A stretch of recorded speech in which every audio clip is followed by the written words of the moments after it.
Ó Senhor, vossas palavras são espírito e vida. Salmo 18. Um bom dia.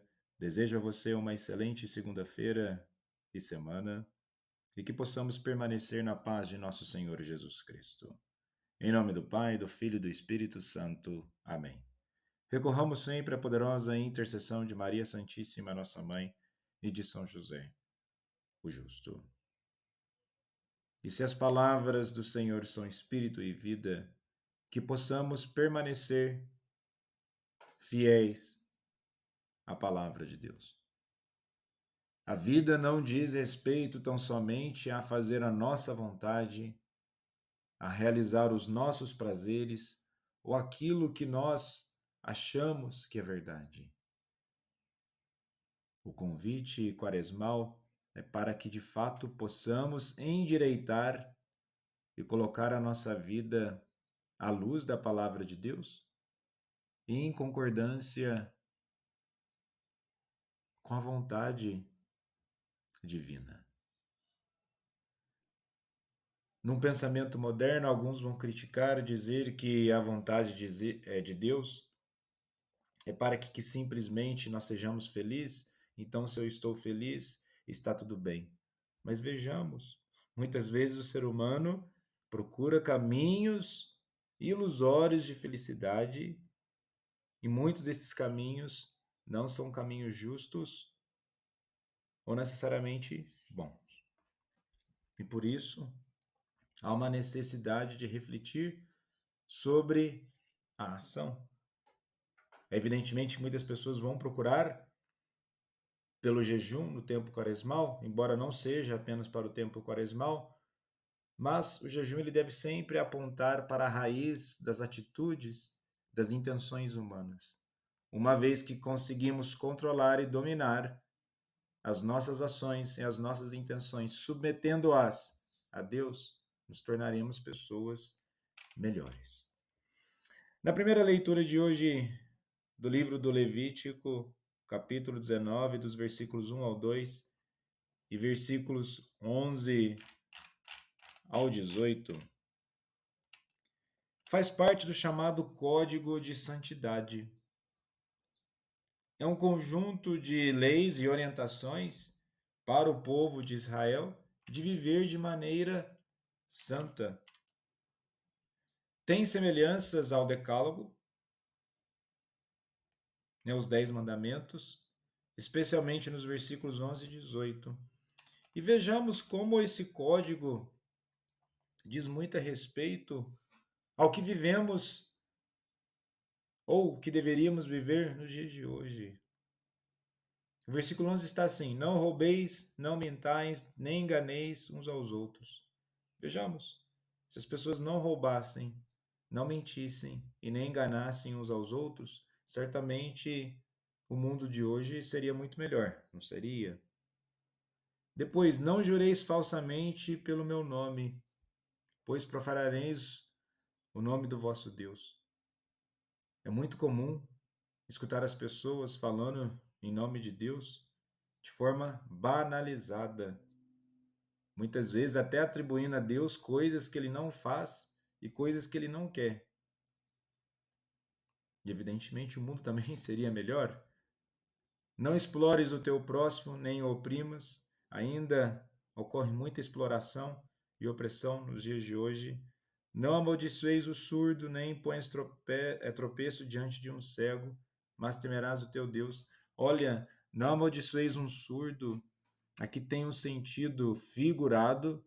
Como que você pode amaldiçoar alguém que não escuta?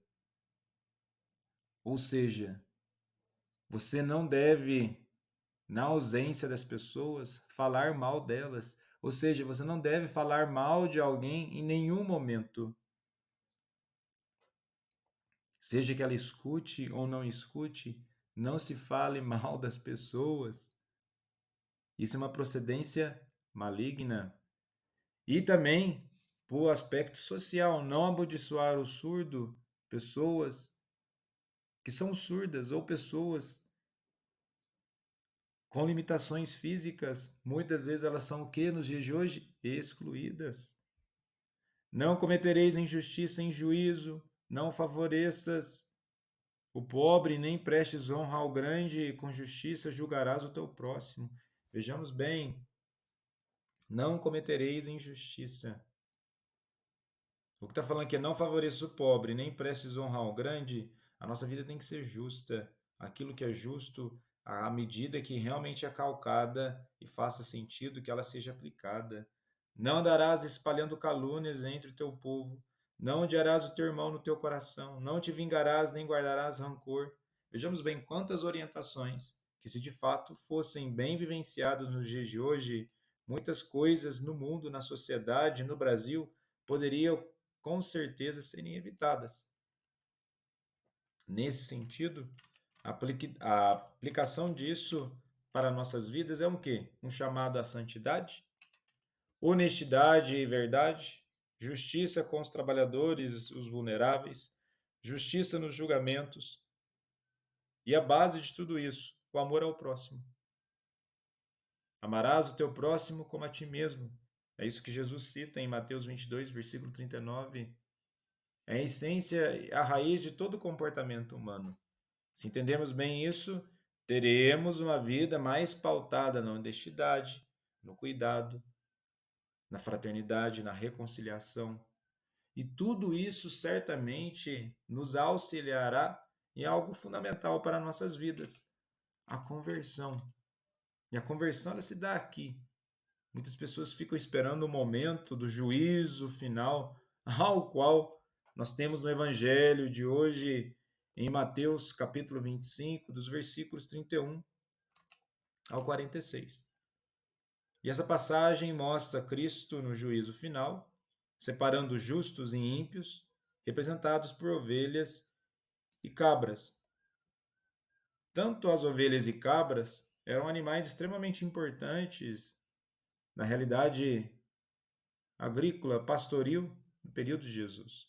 Enquanto as ovelhas são vistas como submissas e puras, as cabras, conhecidas por sua natureza curiosa e independente, também têm seu valor e lugar no reino animal. Mas Jesus, ao fazer o contraste, é exatamente uma questão de comportamento. Ele não está diminuindo o animal ou renegando-o.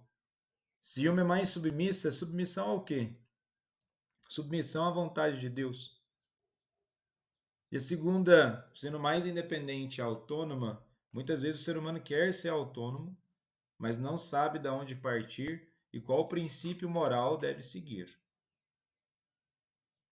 Então, nós não podemos ter um espírito de rebeldia e desobediência que podem levar ao pecado e o distanciamento de Deus. E com isso, o que Jesus coloca como proposta na reflexão? Agir de forma justa. Mas o que é agir de forma justa?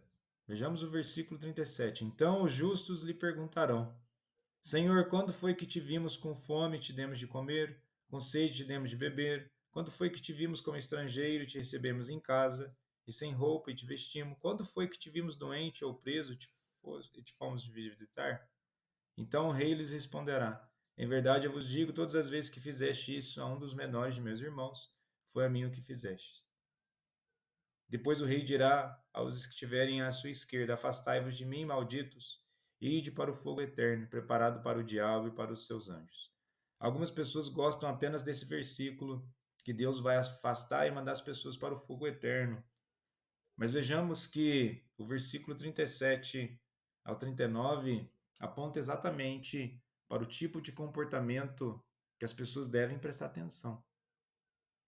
Ao dizer que não foi visitar na prisão, que não deu de comer e nem de beber, nem visitou o estrangeiro, não deu as vestes, é o princípio de caridade, que volta na questão inicial da primeira leitura, a essência da prática cristã. Se não tiver caridade, se nós acharmos que ser justos é ficar com práticas e rituais externos ou outras práticas piedosas, é preciso de fato elevar o nosso espírito e buscar mais conversão nesse período quaresmal.